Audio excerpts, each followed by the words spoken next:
Hello, hello, Gutsy Women. Welcome to the interview for today. I have the very lovely Lakhi Singh with me, and today we're just going to talk about all things natural health, mind-body connection, and the things that matter to Lakhi Singh. So, Lakhi, thank you for being here today. And can you tell people who you are, where you currently are, and what is the story behind what you do, your beliefs around natural healing, your beliefs around, what you think is necessary in the world even. Okay, so my name is Lakhi Singh. I travel a lot for business, and I'm actually just at my parents' house at the moment. But my parents are a little bit elderly, so I've been somewhat locked in the kitchen because they say I'm too noisy. So this is the only place in the room in the house actually that doesn't have any noise or anybody doing something. So but I also thought that I think Gordon Ramsay was joining us today. Gutsy Women. He's going to talk to us about food. So I bought some Yeah. croissants to share with everybody there. So Well, I could really eat one of those right this moment, but yes, you can just tease me with that food because I've not even had any lunch at the moment. So wonderful.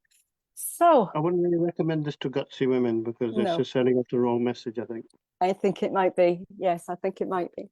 So, Lucky, tell us a little bit more about what it is that brings you to do what you do, and what's the story behind how you approach health and the mind and body connection. Okay, so haven't quite prepped for this interview in any detail as such, but I think to share with you very openly. So my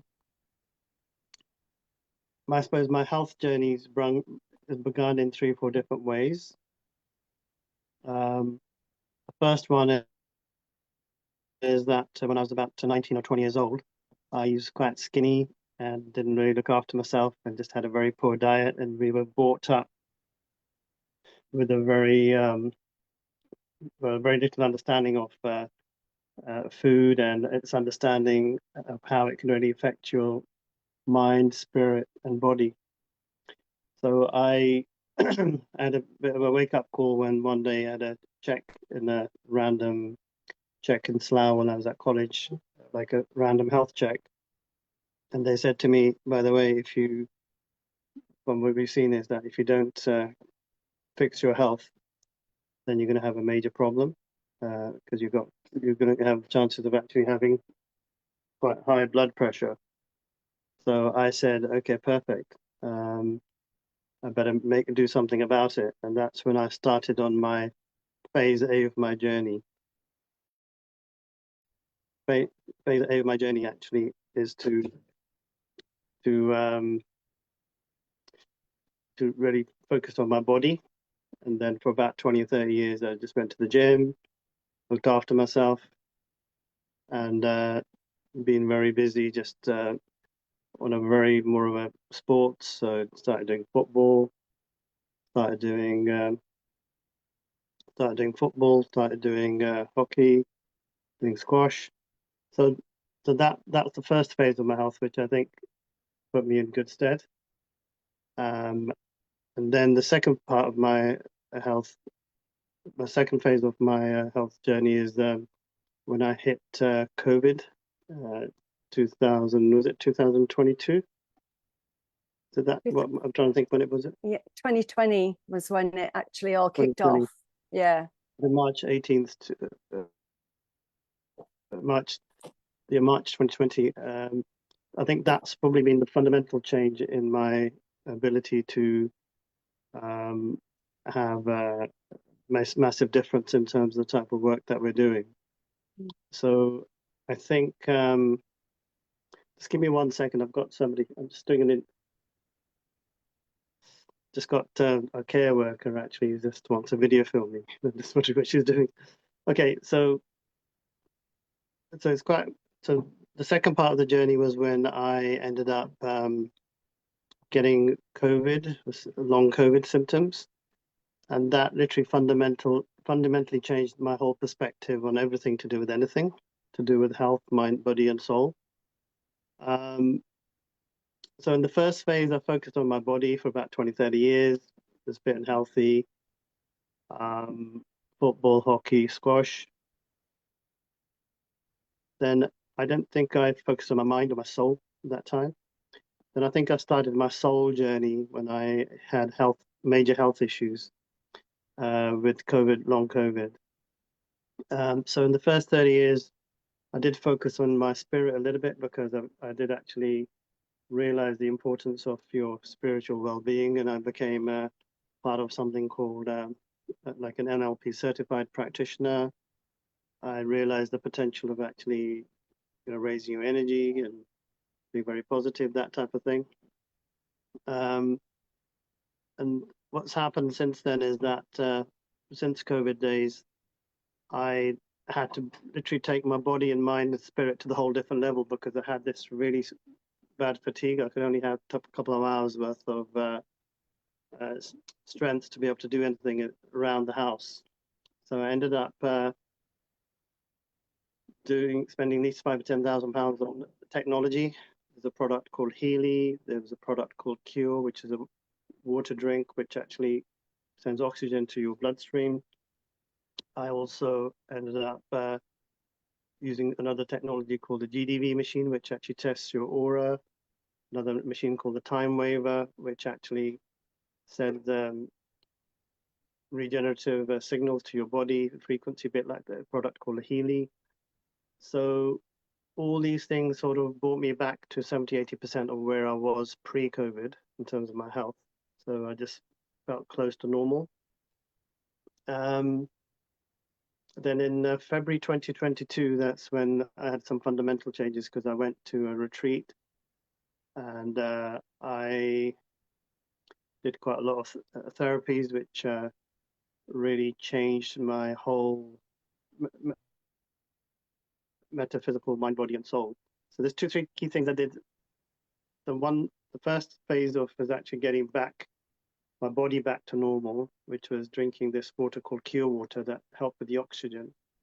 Like my oxygen level increased into my bloodstream, so I didn't have so many strong COVID symptoms. So that was more the body. And the mind became a bit more alert because I'd lost a lot of my cognitive function with long COVID. I could do numbers just like that. Math was really simple. For some reason, I actually lost my cognitive function. And then I started getting that back after drinking this water called Cure water. The water has oxygen particles in it and actually gives you a lot more oxygen directly into your bloodstream. So that was really, really helpful to really change things for me. Then for some reason, I had this urge to be even better because I felt there's still 10-20% lacking in terms of my cognitive function. So I did something called past regressional healing, which was around doing a South Korean set of prayers and ceremonies, which helped sending prayers to your ancestors because they believe that a lot of at a soul level, you have a lot of heavy energy on you, which can actually reduce your ability to connect to the current world. So I did that, and that was very effective. I did that for about 3 years, a lot of meditation classes in central London, Oxford Circus. And the second thing I did after that, concurrently, was I did something, training course about becoming an alchemist and magician.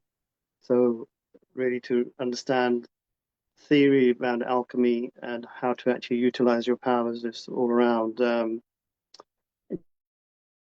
increase your frequency, understanding things like the word fear, and really realizing that fear, once you start really understanding your fears and actually connecting with them, then they completely disappear and go away altogether, and then you can be in your highest level of energy. So I did those two things, which they sort of set the foundation. And then on top of that, going to this retreat, we did various exercises, something called like Kambo and Rapé, and these sort of things. They're sort of like certain shaman type practices.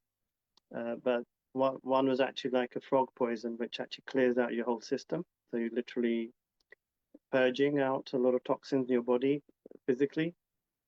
And there's another one called Repe, which actually then helps you to connect to your highest guide. But after this retreat, there's a lot of like cacao type ceremony type work. I ended up doing meditation and connecting to God in such a way that I could feel I can actually talk and actually really connect with my highest energy. And then I had a bit of a calling from that to actually change the world in terms of poverty and also dealing with corruption and actually creating a better world. So long story short, my vision is to change 1,000 leaders' lives by helping them to harmonize the planet. And the other is to touch 8 billion lives and allowing them to connect to their highest potential and allowing them to connect to the fifth dimension. So my job is to actually activate them. So I'm on that mission. That's really who I really am and what I'm about. I know it's a long answer. But anyway, you talk now. I'm going to have a bit of croissant. You can have a bit of croissant now. Yeah. Do I think I deserve a croissant? I think you do after all of that. You really do. So it sounds absolutely fascinating. And I would imagine that there are most people go on the health journey, I would say, immediately on the physical level, because it's the paradigm that we've been brought up in mainly. It's all about eat this, don't eat that, exercise this, exercise that. And yet it sounds to me from what you've said that the biggest transformation that you had was through this higher realm of things, because the physical thing did so much. This is what I'm hearing from you. The physical thing did so much, but didn't go high enough for you to actually feel more like you, if you like, your best self, which where the frequency things come in and the water comes in and then the higher dimension meditations come in. So it's a journey that I think maybe less people would go on than more. I think more people stick with the physical thing, with what they know. So would you say that that's been true of you, that you found more purpose in your life, which is now this big mission you've got of getting 8 billion people to reach their higher self? Is it all of that side that really, really helped you? Well, what's happened is I've got 4 or 5, like, let's just say, they're not necessarily rules, but principles that I sort of live my life with now, which I think I can share with you, which makes it easier to contemplate, understand really the type of life I'm sort of leading at the moment and what is it that will help me to really make that difference I'm talking about. So the first principle is around the laws of you can sort of say the 7 laws of the world, and in terms of who you can be. I can't remember all of them off the top of my head. I've got them written down somewhere probably on my phone somewhere. But the basic one, what I remember is just the earth and just sort of under this like grounds of minerals. Second one is sort of animals. Third one is basically just let's just say humanity, so just needs-based. And the third one is the universal laws of like gravity, I suppose. I think I can't remember all of them, but that's one. Then as you go up, the top one is actually just unconditional love, kindness, joy, happiness. That's these I say the states of universal laws. I think that's the highest state of being, which allows you to connect to the universe in the best way. So that's one set of principles. But if somebody wants to know, I can always look it up and cut and paste those laws in more detail into the group somewhere. So that's one thing. So I think the only way of being now based upon those laws is to be in a state of unconditional love, joy, kindness, and happiness every single second of your life, because then you are able to actually be at the highest vibration. So that's one law that I aim to follow every single second that I can. So, but that law is beautiful to follow, because technically you're always in gratitude, always in happiness, and you're always quite centered as well. So that's one part. And the question is, how do you deal with all your relationships, your family, your health? How did it all tie together? And how can you make a difference with all of this as well? And how can you simplify how all that can work? And this sort of comes back to sort of gutsy women, in terms of the message, which is actually, how do you actually become the person you want to be and be at your gutsiest? I suppose that's a way of relating it back to your brand. So the way I've seen it, and this is one of the major things I learned from this Sung Kyung practice, the South Korean practice. And obviously I'm quite blessed because being brought up in a Sikh household, the principles of a lot of things I'm already practicing, I'm beginning to practice, are already embedded with what I was doing already quite a lot of the time. It's just that I probably didn't realize they're right under my nose anyway, but I couldn't really relate to them. I had to sort of come back full circle to or understand them for what they really were. So the second set of ideas around how I apply all of this is that, number one, you have to really be happy with yourself as a person first before you can go out and start redoing things. So the first step is one second. The first step is that you have to be very focused on your own physical, mental, spiritual health. So if you're happy within yourself, like I said, you're in the highest condition of love, then you can make a big difference in actually helping other people and in their lives as well. So that's the first thing. The second thing is that once you can help yourself, I'm just on a conference call. If they can get around on a conference call. It's a recorded call.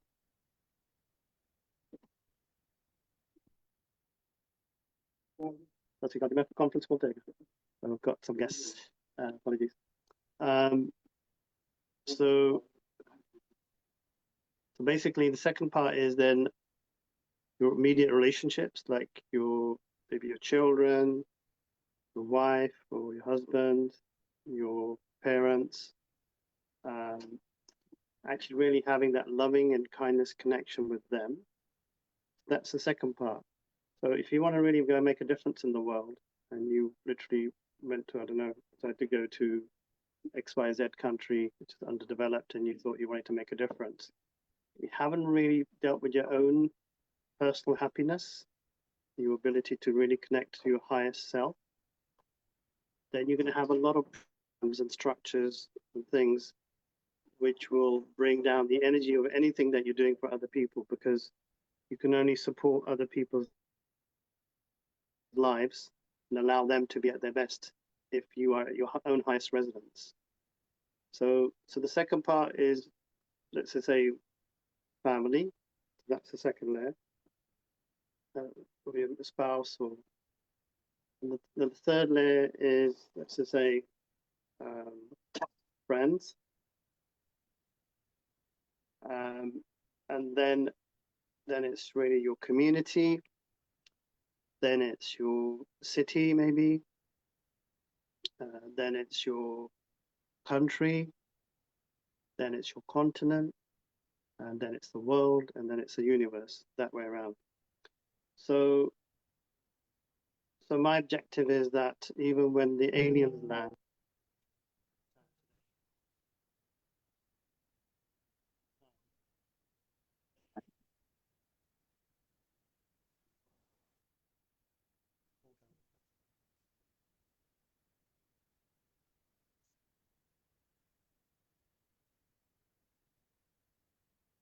apologies. So I what got to happens where is the aliens land. the aliens land. What we want to do is we want them to feel that this is for them bliss. They want to live here because it's such a beautiful planet. There's so much love and so much kindness, and there's so much that we have to offer them in terms of everything. And that's the planet that ideally we have already technically. And if we started working and allowing ourselves to be at the highest level of presence, all these things, if we all did it at the same time, all these things will manifest quite easily. Mm. And I think the more people that realize the potentials of these couple of principles I told you, which are really simple, then ultimately all these things will come into fruition. That's some basic anecdotes in terms of what I think could actually make all the difference. Yeah, and it's very powerful and potent when we can think about coming together like that. And it's an age-old message that we keep missing, I think, as far as, you know, particularly with what humanity is creating now, with the confusion and the discord and the disconnect. Well, obviously not being at our highest potential as a collective, because we're creating stuff that we don't really want to see. So it's quite a powerful, potent thought to actually shift from one place to another. And so in your perspective then, this could be how long's a piece of string question. but it's Ask away. Ask away. Make it a long question so I could have another croissant. Croissant, okay. No, I'm just joking. It's kind of like I feel that with everything that we're creating on this planet at the moment, with the discord and the disconnect and the conflict, that we are some way away from coming together as a collective of this higher level of gratitude, love, peace for all things, all people, all continents. How far away do you think we are from that then? There you go. There's the piece of string question. How far away do you think we are? Okay, what I'm going to do is I'm going to ask you a question. What do you think the answer is going to be? Now, I'm actually a psychotherapist, not a psychic, so I'll see if I can get this right. Have a guess of what I'm going to say, then let's see how close you are to my answer. Okay. I Gives would me an opportunity to eat my croissant. It gives you plenty of time, doesn't it, to put you on the spot. to chew on that, yeah. I would say we are some level away, unless we actually really come together and be more coordinated with each other, more consistent with each other. I would say we're still some distance away from that. I don't think I've given you enough time to chew on your croissant there. No, that's absolutely fine. I can multitask. I'll have to save the last bite for near the end of the interview, I think. For later, yeah. I better put this down on the side. 1 second. So, okay. So where are we in terms of getting humanity to be at a whole different level, consciousness? So this is very, very important question, because as we are is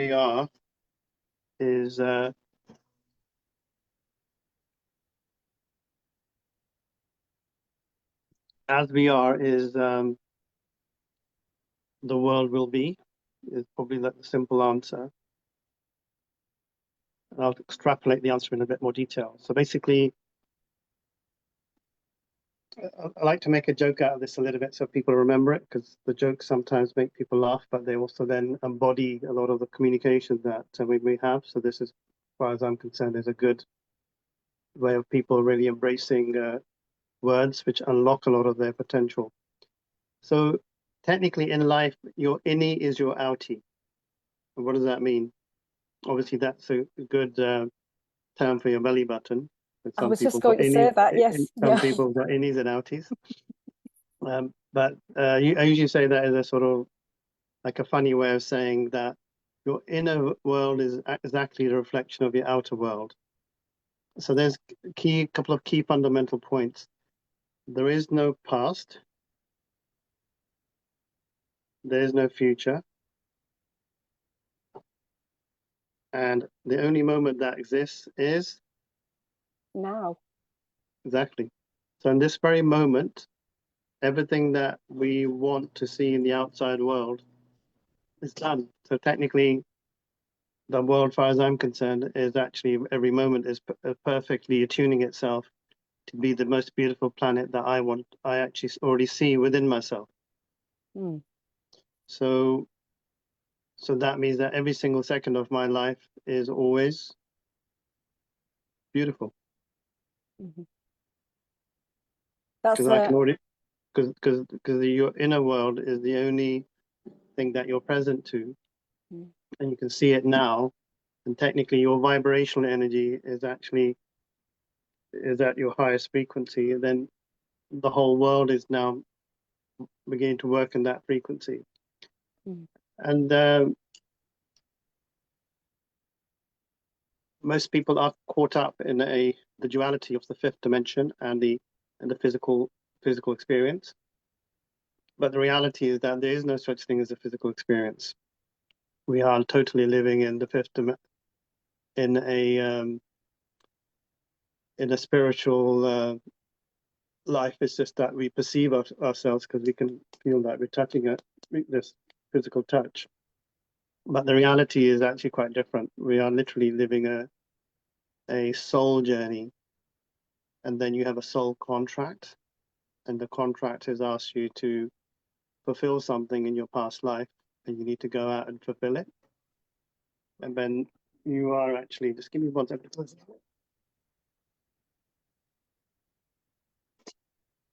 So you are actually meant to fulfill fulfill whatever your contract is. And ultimately, the contract is to do good things and actually make the planet a better place. And then each person's been given a particular contract. It doesn't necessarily mean that you're going to go and literally do the biggest and the boldest thing that can ever exist in mankind. It can just be just a case that you're brought here and you were just meant to maybe give birth to a child who's meant to be doing something in particular for the world that could actually make all that difference. Or you were meant to invent something, or it's just that being here, you might just actually be having just a very normal job, just having a normal life, and you don't even need to do anything. Just by being is enough as well for certain contracts or souls that are born into this space. So it could be anything. So it's really finding out for yourself what you're really here for, what your mission is.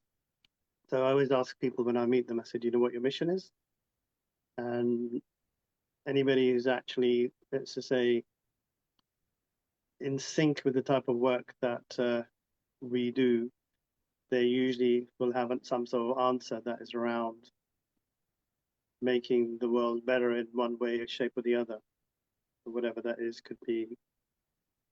So I can talk for myself. I think my gift is, or a beautiful gift that I've been given, is that I've had like multiple business experiences working in corporations, investment, private equity, debt funding, structuring. So I sort of feel like I've almost been given like nearly everything to go out and make a massive difference at every single level, not just at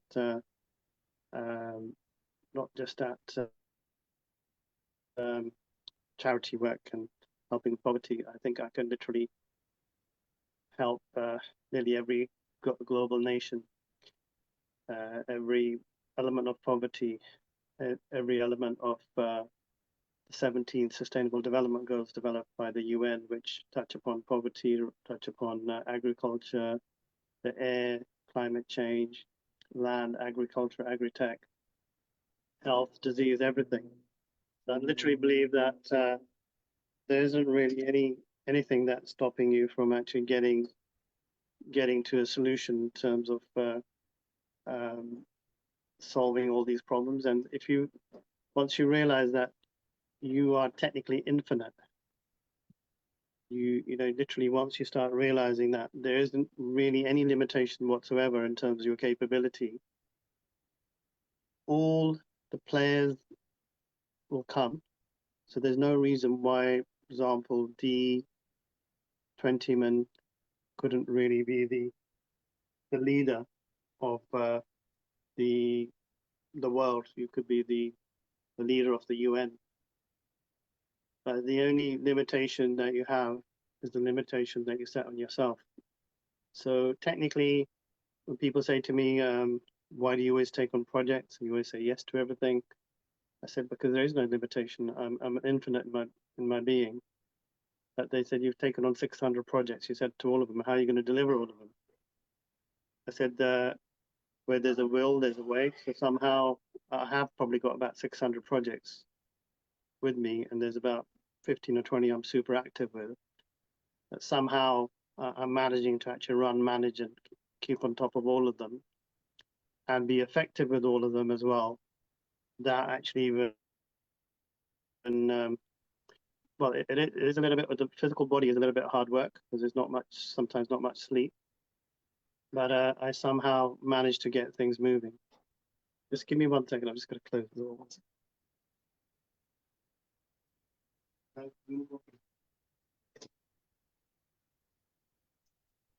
So I think it's very, very important to know that technically everything is done in this very moment. And whatever it is that you desire, if you just actually work on your highest level of passion, all those things that you really desire, which is the highest level of passion, those things literally manifest themselves. And technically, you know, even you're present, like I'm talking to you this very second now, just remember this bit now, just this particular bit. In this moment, we don't even age. So can you imagine being present all your life? 500 years from now, you'll still be alive because you need to give yourself the present of presence. So you give yourself the present of presence. Technically, you don't even age because you won't even age actually when you're present to your life. So when you start getting into emotions which are more needs-based around hunger or, let's just say, anger or even lack or envy or jealousy, it could be whatever emotions, they're needs-based, and those needs-based emotions actually really detract you from being totally present to the potentials of being in the state of your highest state of consciousness, which is love. So you can see the power behind what I'm saying to you. Yeah, and it's so I would imagine it's some of what you've said, the concepts are things that people may not have actually even heard before or listened to before, and I think that's going to take the video to actually, for people to actually get into, fully embody that. The succinct way that I have picked up from what you're saying is that our focus creates our reality. That in a nutshell is yeah, wherever you've put your focus, you will create that reality while you're living it. And so the best thing that we can do is to come from that place of love, from gratitude, from helping others, and shining a light out into the world. And that's the message that I've gained from having you here in this conversation today, Lakhi. So I want to thank you so much for being on and sharing your light with the Gutsy Women. And I would love them to actually connect with you and to comment and find out a little bit more about what you've been talking about. Well, I think there's a couple of other more fundamental points, because I've just given you the lead up to the let's just say the drum roll to actually the actual reality of really where this has led me to as well. Yeah. So the reality of what this has led me to is that because I've been, as soon as I started actively thinking and working and being in this sort of space, which has obviously taken a bit of time to do, what's happened is that now we've got a project, which we've got a product that actually literally cures every disease in the world, which is around exosomes. So we've got the first ever, one of the companies I know, they've actually got the first ever product actually that cures pretty much any disease. So we've got that. Second thing is we're working with a hydrogen company that's come up with a technology that can reduce the cost of producing heat energy by 95%. And we're doing a raise for them to raise about $1 billion through our family office, which we recently set up. So when I'm saying to you things have become infinite, you start thinking infinitely. I'd never really thought I'd be working for a family office, advising 3 funds to raise 5 billion, raise 10 million, and raise 10 million for another one. And then on top of that, we've got, like I said, over 600 projects. There's about 5 or 10 which we're working with very closely, which would fundamentally change a lot of things around reducing the stress of humanity around money and liquidity.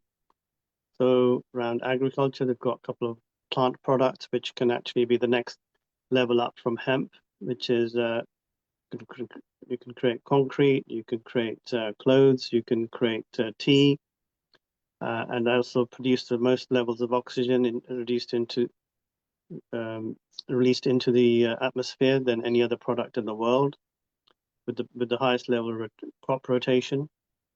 So that's just to give you a bit of a sampler what's going on. And to top all of that, there's a couple of other confidential projects I'm working on because they're very highly sensitive. But what I can say is that we're looking to organize one of the most high-profile events, let's say in Asia, because I can't really give you the country at the moment. So the country is we've managed to raise over 50 million from one of the largest banks in Europe, and we've managed to get one of the top sponsorship companies that can raise about 30 million. And we're now in the process of we managed to secure a stadium as well that can cater for 130,000 people. We're looking to do 1.2 million people event over a period of about over eight days. If that goes ahead, there's a possibility we can raise between plus of 10 to 50 million for a donorship for war children. And technically, once I started working on that project, that's been a massive catalyst to actually bring me into quite senior board members of different companies and actually opened up lots of doors for me. And I didn't even realize actually that I had any capability of working at that level. But what really changed everything that's going on with me, just let me close the door once. Yeah. the one thing that actually really helped in actually understanding my capability was that a friend of mine just rang me who had actually helped him to raise some film finance of about 13 million. And he said to me, "Oh, I'm doing this war children project, but if you get involved, you might be able to save even one war child. We could do an event with Ed Sheeran and Burna Boy, Dua Lipa, all these type of big artists. Why don't you join us?" And that was on the 8th of November 2023. And I said, if that's the case, just count me in 24 hours. And since the 8th of November 2023, I haven't stopped. So literally we've had, and just in terms of my value, I didn't realize I didn't even know anything about events or at that level, like getting 1 million people into concert hall or something is actually way beyond my thinking. But in that time, out of 50 of the key connections that have actually come in, I think I was responsible for at least bringing in about 80 or 90% of the connections. So at least 30 to 40 of connections have actually come through me, probably more than that actually. But just as a team, we've now set up an organization called Play for Peace, and I'm working with two gentlemen. One of them is actually the ex-promoter for Cher, Pavarotti, Three Tenors, and the other is a film director who's done a lot of work in India, and he's got 5 Bollywood films that he's actually rolling out. So I think Hollywood, Bollywood type films. So, but I'm not necessarily I don't really get excited about the glamorous side of any of it. I'm just thinking fundamentally, if you can save one child's life from doing that work, it doesn't really matter what I am, who I am, what I do, what I have. So that's sort of it's become 100% of my time and effort towards actually making really positive change happen and helping people to move into the 5th dimension. So it just seems like all these things have come together. So I'm working on pretty much every single aspect. So it will touch 8 billion lives, from land, water, air, food, poverty, corruption. So I just feel like literally having the access to so many beautiful things to actually make the planet such a beautiful place. So that's why I would probably say I am lucky, and I am probably the happiest man alive. What a wonderful sentiment to end on. Thank you so much, Lucky. And I can't wait to see how this project on war children develops and grows and saves so many lives, because it's so needed. Thank you so much for being here today. I just want to address the audience before we leave. If anything has resonated with what Lucky has said today, and you want to get in touch and find out a little bit more about the projects, or you've got something that you can, add to that, or something else that you need to know, please put your comments in under the video, and I'm sure Lucky will be able to point you in the right direction or whatever. So thank you so much for watching, and I will end the live stream, and we will see you again very soon. Thank you, Lucky. Thank you.